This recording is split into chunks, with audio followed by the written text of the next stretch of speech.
Komið sæl. Spennan í fallbaráttunni í bestu deild karla var lygileg í dag. 3 leikir á sama tíma og allir skiptu miklu máli. Í Vesturbænum tóku KR móti Eyjamönnum. Staðan einfaldlega sú fyrir leik að ef KR myndi tapa leiknum væri liðið fallið niður í næstefstu deild. Eftir nokkuð fjörugan fyrri hálfleik náðu liðin ekki að koma boltanum í netið og var staðan markalaus í hálfleik. KR fékk dæmda vítaspyrnu þegar 8 mínútur voru liðnar á síðari hálfleiknum. Marcel Zabetorski dæmdur brotlegur innan vítateigs rétt fyrir hornspyrnu, en Helgi Mikael vildi þarna meina að hann kýli hér Guðmund Andra Tryggvason niður. Aron Sigurðarsson á punktinn og skoraði að miklu öryggi 1-0 fyrir KR.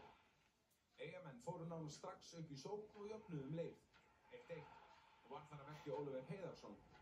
Það rataði hann í teig og mark niðurstaðan. Oliver vel vakandi. KR-ingar komust yfir aftur á 63. mínútu þegar Eiður Gauti Sæbjörnsson skallaði boltan í marki eftir sendingu frá Hjalta Sigurðssyni. Á 68. mínútu fékk Þorlákur Árnason þjálfari IBVF rautt spjald fyrir að segja eitthvað við fjórða dómara leiksins. Hann var allt annað en sáttur við spjaldið og tregur til að yfirgefa völlinn. En leikurinn fór að lokum 2-1 fyrir KR. Fyrir norðan á sama tíma tóku KA-menn á móti IA. Leikurinn fór vel af stað fyrir Skagamenn.